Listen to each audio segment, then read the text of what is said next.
is up, everybody? You know who it is. It is your allies behind enemy lines, Ryan and Joy, coming at you thoroughly behind enemy lines in Cowboys territory, holding it down for all our Washington football team fans. If this is your first time listening, first off, where have you been? If not, hey, make sure you subscribe to here on YouTube. Ring that notification bell. You can find us anywhere you find your podcast: Spotify, Apple Podcasts, Google Podcasts. You can also find us on SoundCloud, all by searching Allies Behind Enemy Lines. You can check us out on Twitter at AlliesBEL and on Facebook by searching Allies Behind Enemy Lines podcast. But we come and drop you the latest and greatest heat twice a week, Mondays and Fridays, to make sure that you're up to date and know what's going on in and around the Washington football team. Joey, how are you doing today, sir? I'm doing all right, bud. I'm doing all right. Just sitting here in the midst of kind of like this purgatory between the beginning of free agency and the beginning of draft, kind of seeing what we're going to do as far as football-wise. But, life is life right now. Got this weekend coming up, so I'm feeling all right. I know that's right. But getting right into it, not nothing too major. Some little news and notes here. The first thing that probably is the biggest news of the week is Daniel Snyder finally made the move to purchase the entire team from all the minority owners. He spent around $875 million to buy out. I think he owns 90% of it now. I don't think it's a full 100. I think he's a 90. The majority owner at 90%. He had to sign a debt bill of like around 450 million, something like that, to kind of cover the other half of the sale. But everyone's kind of wondering, what's going to happen now that he can really make every and all calls and, doesn't have to check in with the other owners. My hope is that he did this just so that he gets a bigger bag once he eventually sells to Bezos, but that'll yet to be seen. But I mean, other than that, I mean, I really don't have any thoughts on this. I mean, he's always kind of just been the owner for me as far as I've been concerned. I know like I said, there have been other people, but they're kind of ancillary characters to the story here. So I mean, like I said, it's big news in the fact that he is, like I said, he's calling the shots for sure now. He doesn't have to check in with anybody. He did have to pay a fine for all the madness that was going on under his watch, in the front office and things like that. But as far as news or how this is going to affect the team, I think we've already turned the page and kind of pushed him to the back and focused on what Jason Wright and Ron Rivera and our revamped front office is kind of doing. So again, it's kind of big news, but not to me. Yeah, I want to say it was a little bit surprising, definitely because the pressure, it seems like it's been coming the opposite direction for him to sell the team. So it was kind of surprising in that regard. But like you said at the very beginning, it's just, to me, he's always been just the owner, the money, the backer, the one we don't see what's going on, the one that's kind of pulling the strings for probably a lot of our mistakes. We probably watched a lot of his mistakes over the last 20 years, you should say easily.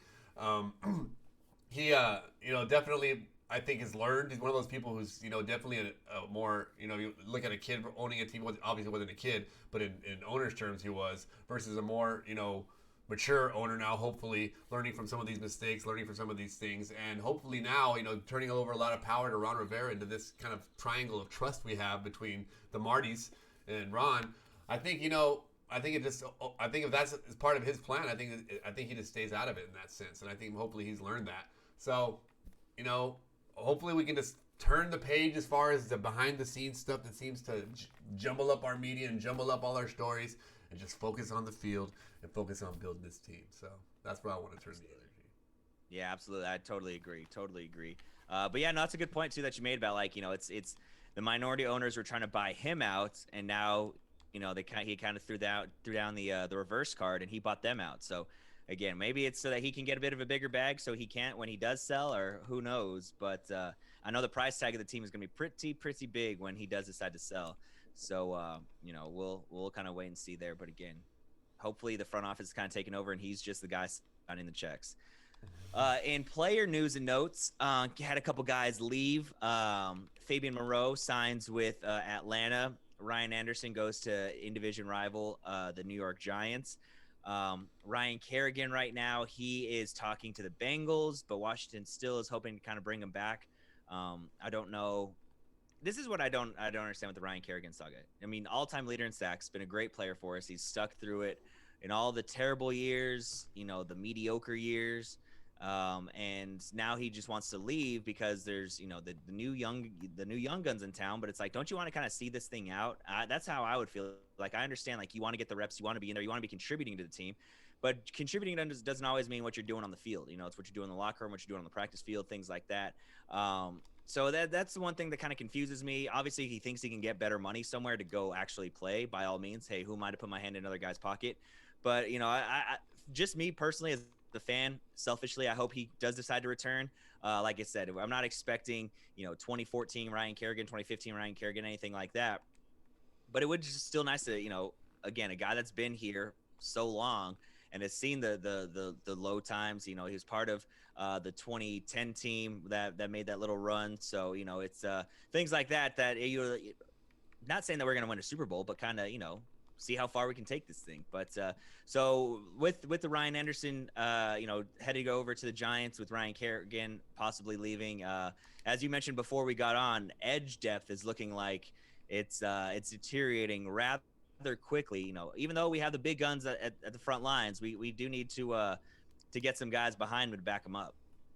Yeah, we definitely do. And I know that just not to echo off your Ryan Kerrigan sentiments there. I mean, it kind of likened it to the J.J. Watt situation in a lot of ways, where the guy's trying to get one last big payday, which again, you cannot knock the guy. And as in the position we're at, we're not in that position to give him that final big payday. So again, almost like maybe Juju situation or T.Y. Hilton as well. All those guys go out, see what they can do. See if the grass is greener out there. And if he, doesn't, I'm sure an offer was probably made. I'm sure that there is a number out there that Washington said, we'll get you back for this price. I'm sure there's a number. So he takes that into account and sees what he can get. I mean, if he might get more in a different situation, but like you said, thinks, I'd rather go back and just take this and see this thing through. Who knows? So we might not see the end of him, but we have to plan as such. So as you said, we definitely need to get some depth. And, watching these pro days today, I think was it Jason Oweh who just ran that 4.3 that did that edge rusher. I'm like, are you talking about pairing up Montez Sweat? Chase Young and this Jason, is it Oweh? I think how do you pronounce his name? I think it's OSSAI. Is that who you're talking about? So no, from I think from Penn State, Jason Oweh. I think it's Oweh. I think it's okay. Oweh. It's Oheu or something like I forget. I think it's Oweh or something like that. But anyway, he just ran that 4.3. And so you talk about edge rushers. I know he's projected, I think, mid-second round, so I'm sure that's going to ramp him up and get him probably into that late first round. So I'm not saying we go out there and spend a first rounder on him, but hey, we can land someone like that in the second round. If we land a linebacker in the first, it might not be bad. Especially since we have a little bit more depth after we sign someone like David Mayo. So it's Jason Oweh, and then I was thinking of the guy from Texas, Joseph, and it's OSS. AI, who's also an edge rusher, so I got them flipped. But yeah, no, I mean, I see. This is the thing, though. The first round pick, do you really want to be drafting for depth? You want a guy that's going to be starting. Well, no, I said second. I said second round. Oh, second round. Second round. Yeah. Okay, second round. Yeah. No, absolutely. And there's plenty of edge guys, and I think I'm definitely come Monday going to revisit the mock draft now because for the longest time, like I said, there's a ton of edge guys there. But it was like, oh, we don't need an edge guy. That's, probably one of the defensive line is where we're, the deepest. Now, not so much. So we definitely, I think, need to, I definitely need to revisit that. I mean, we can even get some decent edge guys in the third and fourth round, just depending on which way you want to go. But yeah, it's definitely now going to be something that needs to be addressed along with Fabian Monroe leaving that cornerback position where, obviously bringing in William Jackson, but Ronald Darby leaves there. That's another spot that we're going to need some depth. I addressed it with Sean Wade as a guy that, I'd like to draft, but, there's plenty of free agents still out there that can come in and add depth, even if it's just for a year and give us, a couple more bodies. Because, we're going to get some injuries. We can never go through a season without them. So, that's going to happen. And that's where a name like Richard Sherman comes into full effect to me. I mean, again, really? Veteran. I guarantee you Richard Sherman is a Chase Young fan. I guarantee you Richard Sherman is a fan of this type of defense where he'd be able to play the kind of Legion of Boom play that he played out there in Seattle. So, I mean, again, with I'm sure, the same thing with San Francisco. I mean, he thrives well as long as he's not having to, extend and chase guys and cover Tyreek Hill down the field. I think we'll be all right. But depth at that cornerback position. That's as we did, talk a little bit before air. You're 2 injuries away from who's your edge rusher and who's your second cornerback. I know we re-signed Danny Johnson. I think more for his contributions and being able to return kicks and whatnot, and not really his, even though he does play decent filling in gaps in corner. But we definitely need, someone that can step in if one of those 2 big guns go down. So I definitely think that, addressing these needs depth wise, it can definitely shake up what we're saying here in this in our draft. Before I didn't even have a cornerback until like the 5th or 6th round, but now as things are looking, we might be looking in the first 4 rounds to having to get a linebacker, or not only linebacker but a edge rusher and a cornerback. Yeah, I'm looking at the corners we have under contract right now. Tory Mctyler, he was an undrafted guy. He's played 3 years with the Dolphins. He played 2 years with the Dolphins, played 1 year with the Bengals as well. Obviously, we still have Greg Stroman and Jimmy Moreland, but those are guys that we're familiar with, that we know. Look, they can get the job done, but it's not somebody that you want to be relying on 24/7. So if we could get, I think Richard Sherman, I think is that's like the top level of guy you're aiming for. I think there's plenty of other dudes in there that have been able to perform at a high level that won't be as expensive that we can maybe try to get our hands on. But yeah, pretty quickly here, well, when it looked like it was like we just needed to fill a couple holes. Now it's getting down to the nitty gritty where, like, yeah, we still have a hole or 2 to fill, but now depth really is becoming an issue. So that's going to be a big focus now in the second wave of free agency, the draft, and then the wave of free agency after the draft, after everyone, kind of sees where their roster's at once they bring these young guys in. Yeah, definitely. I think that, I wouldn't be jumping into panicking to sign anybody for, I wouldn't be chasing Jadeveon Clowney down for top dollar money, or, Richard Sherman for top dollar money. But again, I think that, if these guys remain unsigned through draft, it's going to be a bargain to be able to get someone like that in here. And there's going to be more. There's going to be more. There's going to be more of these. Again, we're not talking about top tier edge rusher. We're talking about depth. There's going to be guys that are going to come out. Alden Smith. I know he's unsigned as well. Yeah. That is someone that I don't know. I've heard he's rumored to want to go back to Denver with his old. Was it Fangio? That's the defensive coordinator out there, Vic Fangio. He's the head coach. Oh, yeah. Well, I think he was his defensive coach, maybe possibly. I think they have some type of tie. That, yeah. I might have read an article there. I'm pretty sure I did. That that's why they're linked to him. But yeah, there's gonna be a lot of options out there. So I would definitely wouldn't say it's a panic time over sign, but definitely awareness as we start to think about these draft picks and who we need to sign with our remaining cap money. Yeah, a couple names that might jump out at you. As far as edge guys. Vic Beasley, he played with Atlanta for a long time, played most recently with Vegas. Ziggy Ansah. Let's see, Everson Griffin. He's old. He's 34, but for a year, maybe he can get it done. What if we brought back Trent Murphy? He did great. He did really well in Buffalo. I don't know if maybe that bridge is burned or what. I already said Everson Griffin, Tyrone Crawford, all guys over 30. Excuse me. But again, guys that can kind of get the job done. In a backup role. Dion Jordan, another guy. I remember him out of Oregon, I believe. He burst on the scene. He was a top pick and never really lived up to that, but he's still been a very good edge guy for a long time. So those are a couple names that jump out at me. Adrian Claiborne, that you can kind of like I said, be a stopgap until we find either what we're looking for or just to fill a hole for a year or two. Yeah, is Preston Smith off the chart? I don't even know if he's under contract or he possibly there. I know he's not part of any rebuilding plans there in Green Bay.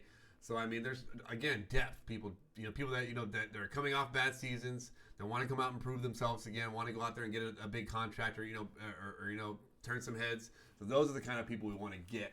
So not necessarily these guys that are coming off great seasons that are expecting top dollar, but guys that might have had a down year. Guys that might, again, we're not looking for stars, we're looking for depth. Guys that want to go out there and prove their worth. And I think that, hey, we should give them the platform.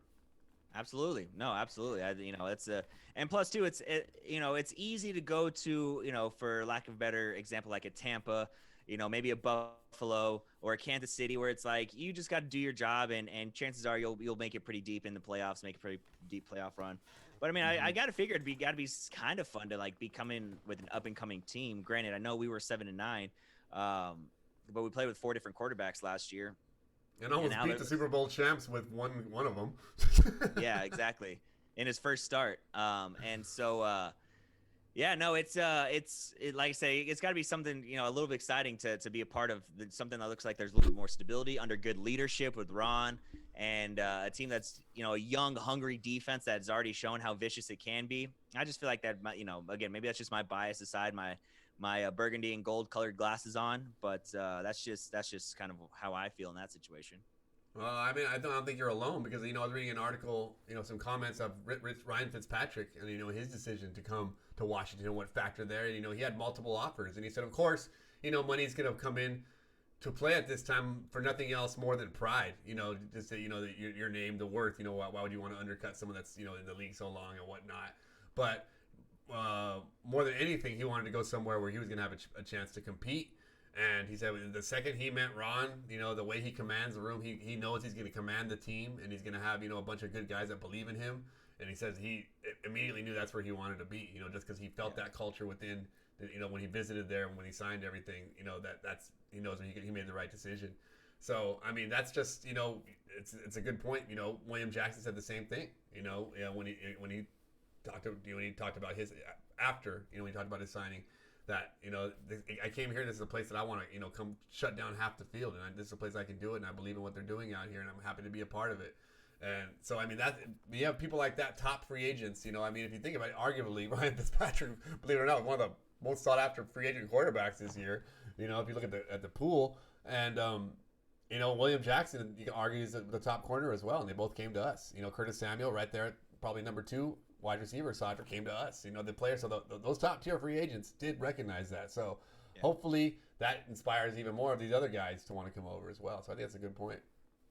Yeah, no, absolutely. And I think you made a good point there too about the top free agents and top targets wanting to come here, because we always have our eyes set on them, but we're always the guys that are like, that's the ugly girl at the dance. We don't like. Please don't come talk to me. Please don't talk to me. Please don't talk to me. You know what I mean? Exactly. It's one of those. Pipe dreams, baby. Pipe dreams. Speaking of free agents that are wanting to come over, Adam Humphries, he was in visiting with Washington front office, see if they could get a deal signed. He battled some injuries in his couple years with Tennessee, but before that, in 2018, he was in Tampa Bay, where his quarterback was none other than Ryan Fitzpatrick, and he had his 2 best statistical years. Adam Humphries did when Ryan Fitzpatrick was his quarterback, so a little familiarity there. But now we're looking like if he does sign, we're looking at Terry McLaurin, Curtis Samuel, Adam Humphries, Cam Sims. I mean, that's 4 guys right there. Still got Steven Sims, who we don't know what's going to happen there. Still got Antonio Gandy Golden. Still got Isaiah Wright, but that's Harmon. Kelvin Harmon. Kelvin Harmon. And so, I mean, look, that's 8 guys we just named right there. Like, I don't know if we carry 8 wide receivers. I mean, that's a ton. You make 6, maybe 7 at the very most. So there's going to be, if he does come, there's going to be an odd man out. The other thing, too, this is what intrigues me, is he is very much that slot guy. The easy comparison, because he's white, is the Wes Welker, Julian Edelman type of player. But Curtis Samuel, I feel like is kind Cole of Beasley. There you go, another one. Yeah. Cold Beasley. Beastly. Cold Beastly. There you go. But Curtis Samuel kind of fits that bill too.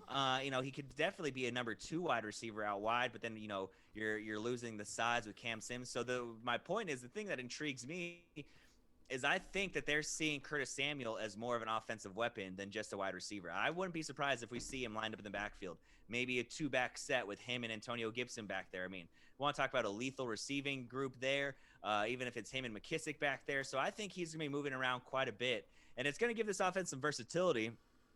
If we do add a guy like Humphries and kind of complete the picture there, and other than I would like to add one more tight end, Warren Sharp.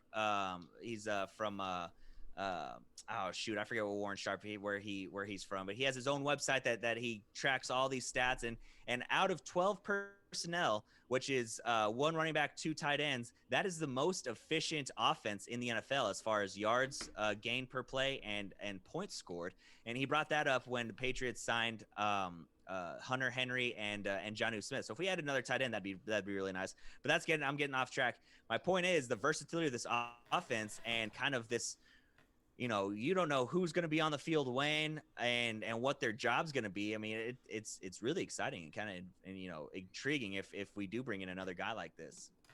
And that's a good point you made about the connection between Humphries and Fitzpatrick. I didn't even ring a bell to me, and that's, I'm sure. I mean, I wonder if Fitzpatrick even had a say in that. Say, you know what, you get this guy right here. Me and him have a connection, and he knows me, and I know him, and we bring him in here. But we bring him in here and we sign him. That tells me a lot about what we're going to do as far as offensive scheme next year. And that tells me all spread offense. You're talking about a spread offense right there. If you have two, I know if I'm building a Madden team and I'm signing two slot style wide receivers, that's because I'm about to run some slot and some slot, some double slots there and spread it out the field, and then when you have a back like Antonio Gibson who kind of just can hit those gaps. I mean, it's. And a tight end like Logan Thomas, I mean, it fits for that. And not to mention, that also brings up another point of needing to sign another tight end. We haven't even signed Jeremy Sprinkle yet. He's not even under contract. So we don't have another tight end besides Logan Thomas, I don't think. So we need to go out. That's another area of depth that definitely, I would even consider that almost, top tier as like a starter, as far as the second tight end.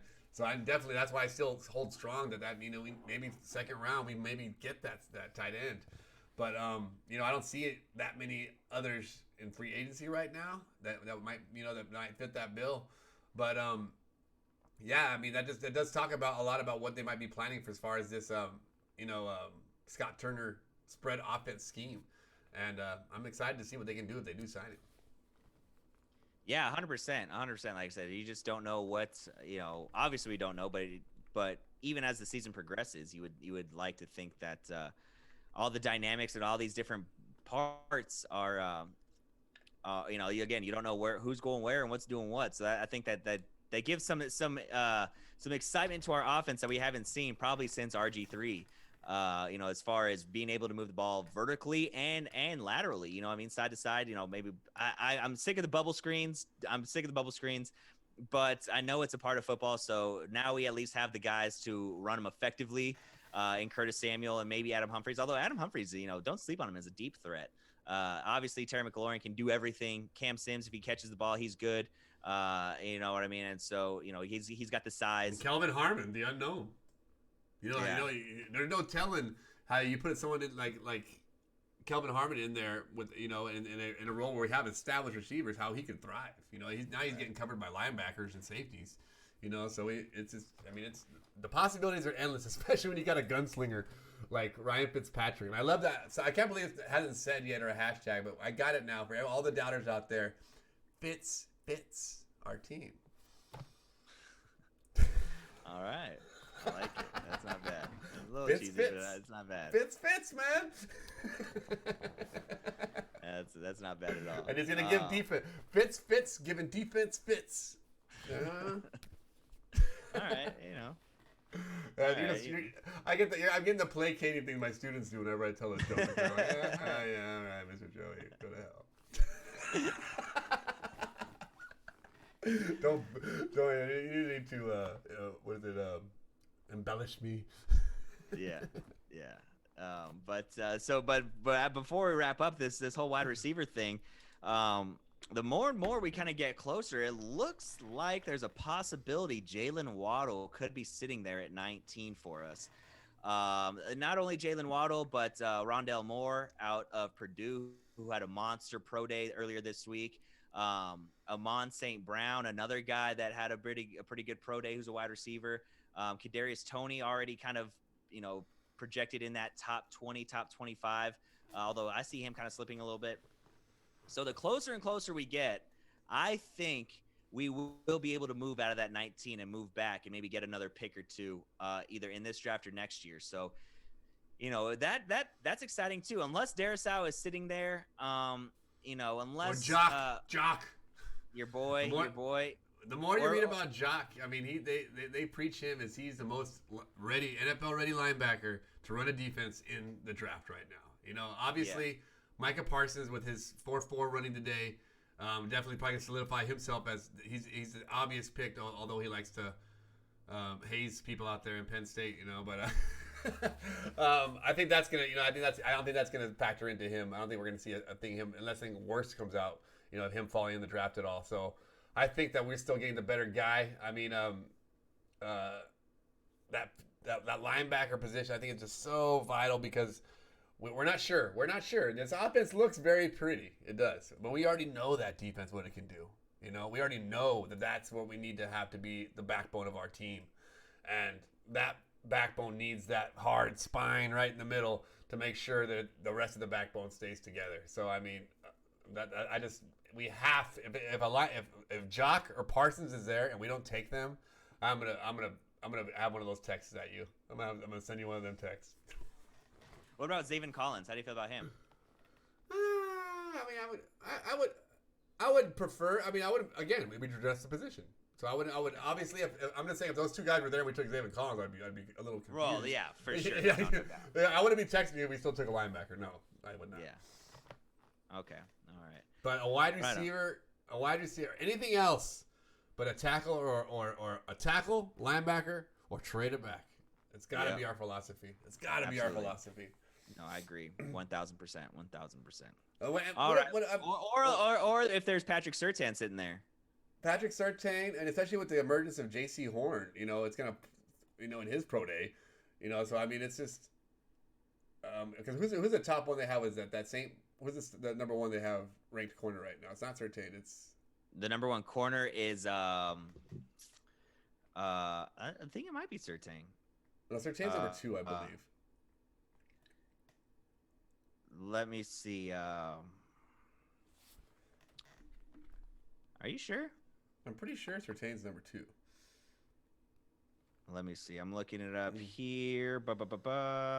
Caleb Farley out of Virginia Tech. Caleb Farley. I was like, a guy I never remember, but I know that Surtain's. So that they're putting a lot of people are putting J.C. Horn ahead of Surtain, so that's not an impossibility. Our girl Cynthia, our stat Cynthia girl, Freeland. yes, she already Cynthia thinks Freeland. that's going to happen. But I mean, and then Mac Jones sitting there. What if Mac Jones is sitting there at 19? No, I'm out.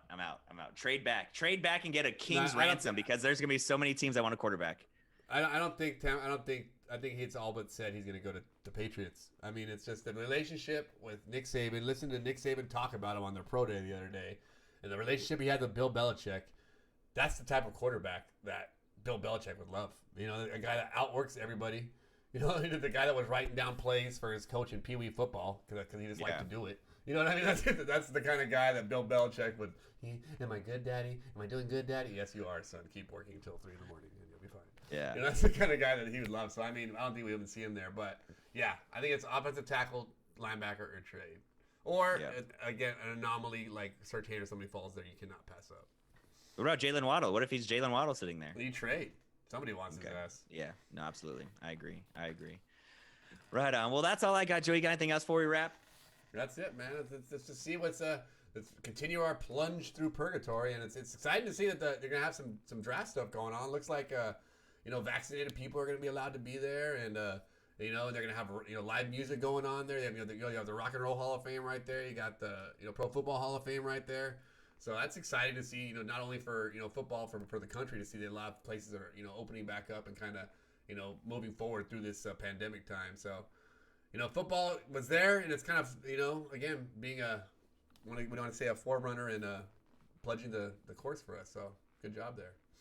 Absolutely. Well, as always, make sure you're subscribed here on YouTube. Have that notification bell rung. Make sure you're subscribed on Apple Podcasts, Google Podcasts, or Spotify. You can also find us on, like I said earlier, SoundCloud. Check us out on Twitter at AlliesBEL or on Facebook by searching Allies Behind Enemy Lines Podcast. We always drop as soon as our episode drops on YouTube. It is on there as well. So if you just don't happen to get that notification, check your Facebook and it should be there. It's always on Twitter as well. that we know as soon as it drops, it's posted there right on Twitter. So thanks for listening. Thanks for watching. Everybody have a great weekend. We'll see you guys on Monday and see if we have a couple more news and notes. Definitely probably going to have a little adjustment to that mock draft, but we will see what happens then when it happens. All right. Y'all take care. Thanks again. Thanks for listening. Thanks for watching.